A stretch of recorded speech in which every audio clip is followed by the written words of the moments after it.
I'm Swanson Gibson Jr., and we're thrilled to welcome you to the premiere episode of iPulse Sports, your new destination for the latest in the world of athletics. And I'm Delaney Smith. Our new show will have exciting lineups featuring professional and Lynn content. We are here to bring you closer to the action with behind-the-scene looks that you won't find anywhere else. Kicking off this new chapter in iPulse is a story about Maria Vishkina, a Lynn women's tennis player from Ukraine who has recently transferred to Lynn with aspiring hopes to become a professional athlete. Reporter Lilian Carrion learned her story.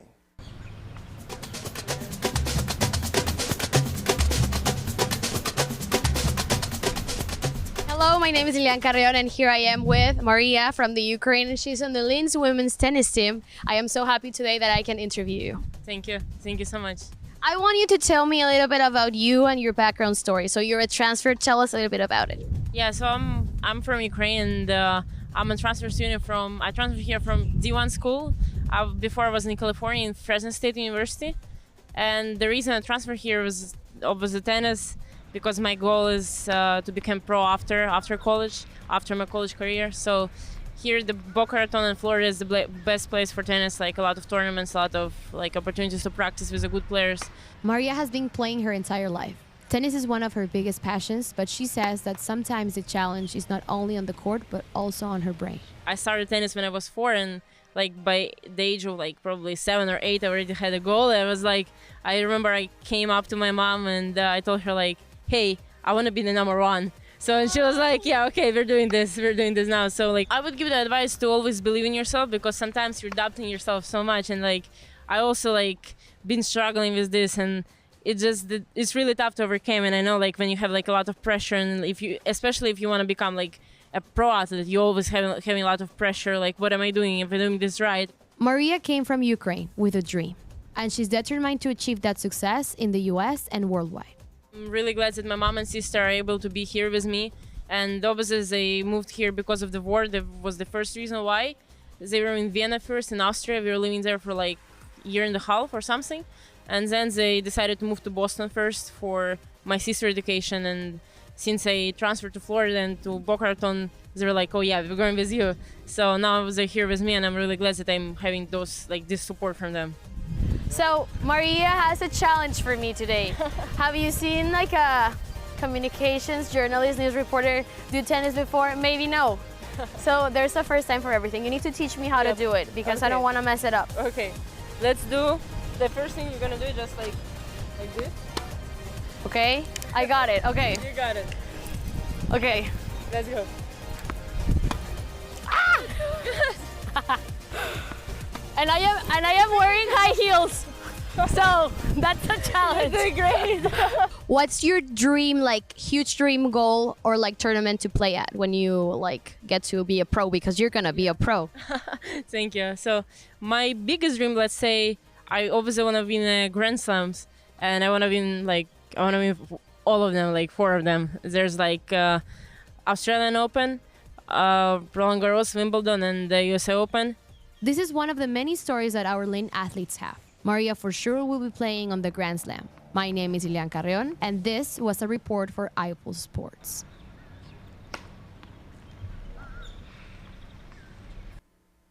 In news about women's lacrosse, the arrival of 2 new transfers is set to enhance the team's success for the spring season.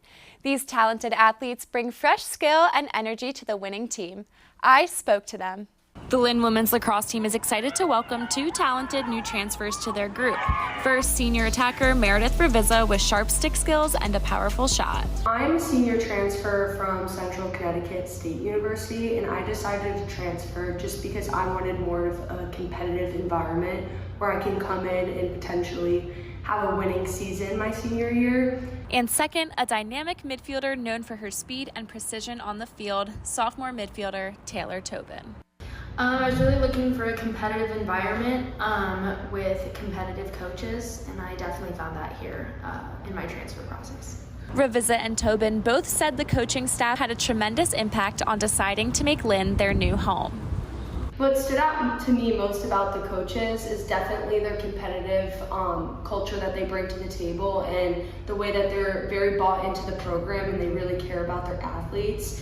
Definitely when I reached out to Coach Richmond, the first thing that I noticed is that she's extremely down to earth. I think just the way the coaches described how we have a championship culture, and we kind of expect nothing less than to win.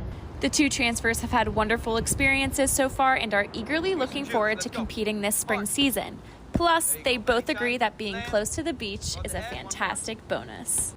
My experience has definitely been really good. Every girl on this team is definitely bought into this program and wanting to get better. It's been really good. This has been such a good fall and enjoying it, and I love getting to play with my teammates every day. My favorite part about Lynn off the field is definitely the environment and being in Boca. It's beautiful here and I love going to the beach. So I love that I am 10 minutes away from the beach. I'm Delaney Smith for iPulse TV News. In more Lynn news, the men and women's swim teams have officially started their season. Beyond their time in the pool, the athletes are dedicated to enhance their strength and endurance in the weight room. This training regimen will help them reach peak performance. Erna DeLise reports. Men and women's swim team held a lifting session in the Snyder Center for Health and Wellness on Wednesday, October 16. The team focused on workouts to help them build body muscle for their season.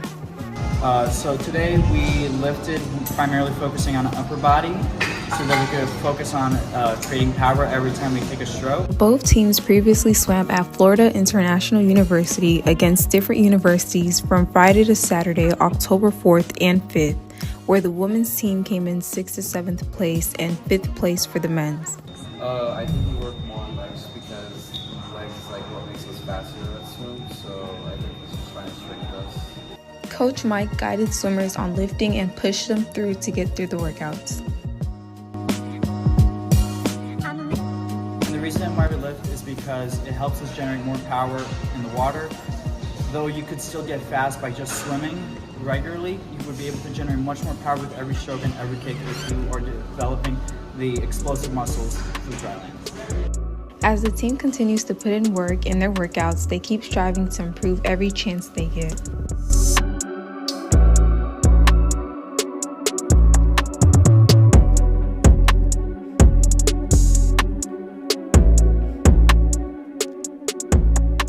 I'm Erna DeLise for iPulse. Lynn University's fall athletics have been in full swing, including women's volleyball. The winning team is currently ranked #1 in the Sunshine State Conference and has maintained their winning streak following their recent victory over Barry University. The team marked this accomplishment with a Halloween practice, dressing up in costumes, and engaging in competitive games. Reporter Ashley Martinez was there.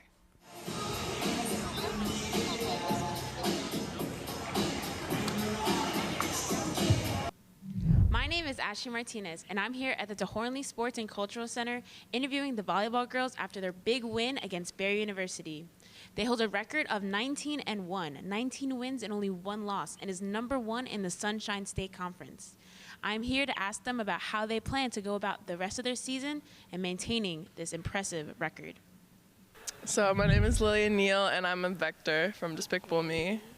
And what is your thoughts on yesterday's game? Obviously, you guys had great energy, so what was your idea of yesterday's game? I was really proud with the energy both on and off the court. I think that the bench really helped support what was on the court with just the fun cheers, and I think we fed off of what the crowd gave us, so it was really good. For our team, we really just focus on focusing on our side, pretty much. No matter what team's on the other side, we always think about our game plan and what we need to do, no matter who we're playing against. Yesterday's game I thought was really good. We knew it was going to be a hard-fought game. We knew they were really good. We swept them the first time, so we knew that they were going to come out really hard, swinging hard, but we responded very well. Yeah, we knew they were going to get their points, but we just were cleaner than them at the end of the day. Obviously, you guys have such a great record. You're #1 in Sunshine State Conference. How do you plan to hold that, and going forward in your season, what are your goals? Yeah. Well, right now, to be honest, we really don't even look at the record a lot. We're taking it game by game, and obviously the goal is always to make it to the NCAA tournament. And each year that I've been here, since I'm a senior now and freshman year, since then we made it one step further every time. So that's the goal. What's special about this team? I would say the connection we have between each other is amazing. Last year was too, but this year I can feel more close. Everybody's on you always. I think the main thing that's different is the respect we have for each other. Other than love, like we respect each other so much on and off the court, and we hold each other to higher standards. So I think that's what's going to push us to win conference this year. You guys made it to the Sweet 16 last year. Do you think you guys can do it further this year? Oh yeah, I think we definitely have the potential to go all the way. But then again, game by game, yeah. And do you think you guys can take it all the way? I know you guys went to the Sweet 16 last year, so what are your goals for this year? Oh yeah! We are taking that ring this year, baby. You should count on it. We'll do it. All right, I'm going to see one on your hand, right, this year? Right here, baby. Right here. It was such a pleasure to interview these Lady Fighting Knights after their amazing game and fun practice. They have another home game this upcoming Friday against Nova Southeastern. Definitely make sure to come check it out. Until next time, I'm Ashley Martinez with iPulse. The spirit of sportsmanship extends beyond campus into the South Florida community with Bigger Than Sports, a program dedicated to providing guidance for post-high school planning. The program, led by Lynn University student Ian Waite, hosted a 3v3 basketball tournament last weekend. My co-anchor, Swanson Gibson Jr., was there. At Bigger Than Sports, we use the platform created through athletics and utilize it to transform lives, communities, and one day the world. Hello everyone, the Lynn iPulse team is here at University Woodlands Park for the Bigger Than Sports 3-on-3 basketball tournament. Over a dozen teams are competing for the grand prize of $200. We were courtside to see the action unfold. The first round of games occurred simultaneously as Lynn students and a few members of the wider community competed fiercely. The various teams got after it early, playing with high intensity throughout the afternoon. Bigger Than Sports President and CEO Ian Waite discussed the objective of this organization and tournament. He also touched on the support given. So we're a startup nonprofit organization that empowers student athletes in lower income communities to reach their full potential by providing them with the resources and the guidance that they need to create and execute comprehensive plans for their life after high school. Do you have an overall head count of the amount of people playing in this tournament today or the amount of teams? Yeah, we have 12 teams with about 3 to 4 players each, and then we've got about 100 spectators coming out to the event. How would you describe the level of play so far? Man, it's competitive, it's getting chippy, but it's a fun, good time because it's sports. I couldn't do it without my team. Everyone on my board, all the way down to the staff, has helped me out, and this is a great turnout. We've got a snack bar up and rolling, we've got some clothes shops set up, other community organizations and local colleges coming out to support our mission. Making an appearance at the tournament was social media influencer Suitman Paris. I would like to show my skills, show my basketball freestyle show. Actually, it's my first time in Florida, so I would like that people discover me and discover what I can do. So let's get it, that's why I'm here. So how did you discover this event? You mentioned you went on Instagram. Can you talk a little bit more about that? Yeah, I was looking for all the basketball events happen in Florida around Miami. And I found this one, so I contact them in Instagram. I say, oh, can I come to make show? They say, oh, sure, come. So right now I'm here. That's dope. I love it. The tournament gave way to a lot of competitive matchups. However, it would be Team Oreo walking away as the victors. And it feels great. I think we all play hard, and it was a great competition from everybody. So it was just great runs, great runs. You guys had a lot of games to play. So what was integral in basically getting the wins? Like what aspect of your game you focus on most? Just kind of team defense and sharing the ball, getting to the rim, layups and dunks. Making sure we conserve energy because we had a lot of games to play. Most teams had subs and we didn't, so we had to make sure we weren't using all of our athleticism in the beginning games. Reporting for iPulse News, I'm Swanson Gibson Jr. It's Bigger Than Sports!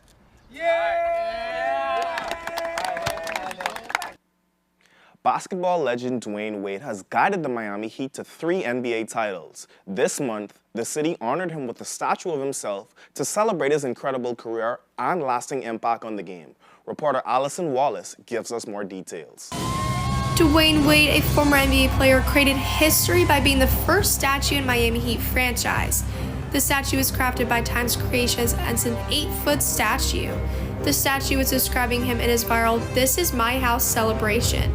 When the statue was finally revealed right outside of Cassius Center, it went viral, but for all of the wrong reasons. People are saying that the statue looks nothing like him and the artist had a horrible execution. Social media has been going crazy over how there is no resemblance with how Wade actually looks. News anchor John Berman spoke briefly about his thoughts on the statue. I think it looks like it. It doesn't. Not at all. We don't have to pretend. However, Wade seems to not be bothered over the look of the statue, but was rather enjoying the moment. For more news, I'm Allison Wallace reporting for iPulse Live. Mixed martial arts has grown rapidly in popularity. Over the past 2 decades, it has transitioned from a lesser-known sport to a global phenomenon, attracting many fans, one being freshman student Alex Wisdom. Sasha Abelson Share reports on the students' enthusiasm for the sport. Martial arts has surged in popularity over the past few decades, captivating fans with its high-octane blend of combat discipline. A breathtaking sport that combines elements from boxing, Brazilian Jiu-Jitsu, wrestling, and Muay Thai, it offers a comprehensive and unpredictable fighting experience. In recent times, the growth of MMA can be attributed to the likes of Conor McGregor, Khabib Nurmagomedov, George St. Pierre, and John Jones, who have a combined 116 million followers across all social media platforms. I sat down with Alex, a freshman here at Lynn trying to set up a wrestling club for those who love the sport like he does, to further talk about MMA.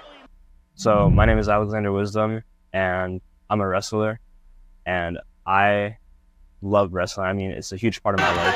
I've done it for about 7 years, and it's the person that makes me who I am today. Oh, lift it up, lift it up. Right into the lace, right into the lace. My older brother wrestled, my dad wrestled, I wrestled. Keep my going. two little brothers wrestle. So it's a whole family lineage thing. Much like other fighters, Alex and his family have a long lineage within the sport. One of the greatest of all time, Muhammad Ali, is starting to see his growth, through his daughter, Layla Ali, also being considered one of the greatest female fighters of all time, and his grandchildren, Baggio Ali Walsh and Nico Ali Walsh, both getting into professional combat sports.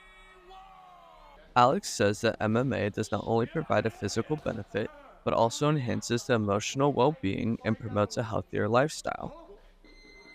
It really changes people for the better. I don't think there's any negative to the sport.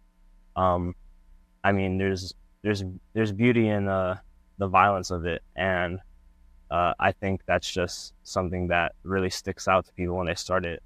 A lot of people might be scared to go into it because of all the precautions or intimidation of what is there to come, but I believe the end goal and the end reward is extremely great with the risk you're taking, and the only risk you're taking is joining the sport. That's the hardest part. After that, everything else comes easy. There's this quote in life, once you start wrestling, everything else becomes easy, and I think that's what every form of MMA you do. And I believe that with MMA, I wouldn't be, as well as many other people, the person I am today. The National Basketball Association's 2024-25 regular season started this month, featuring numerous thrilling moments. Making history, 4-time MVP LeBron James and his son Bronny James Jr. became the first father-son duo to play as teammates on the same court. Their talents together led to success. LeBron and Bronny James Jr. of the Los Angeles Lakers recently made history as the first father-son duo to play in an NBA game together. Additionally, they are the newest duo to play in a professional sports game since Ken Griffey Sr. and Jr. did for the MLB in the 90s. The Griffeys and the James family were a few of thousands of spectators who packed Crypto.com Arena to witness the significant sporting moment. During the second quarter of the game, the Jameses checked in at the 4-minute mark, being met with thunderous applause. In an NBA game.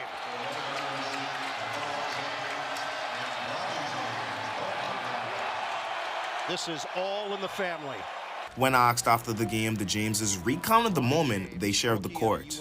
I talked about it years and years ago, and for this moment to come, it's pretty cool. I don't know that it's going to actually hit the both of us for a little minute, where we really get to sit back and be, oh, sheesh, that was pretty crazy. So, but in the moment, like you said, we still had a job to do when we checked in.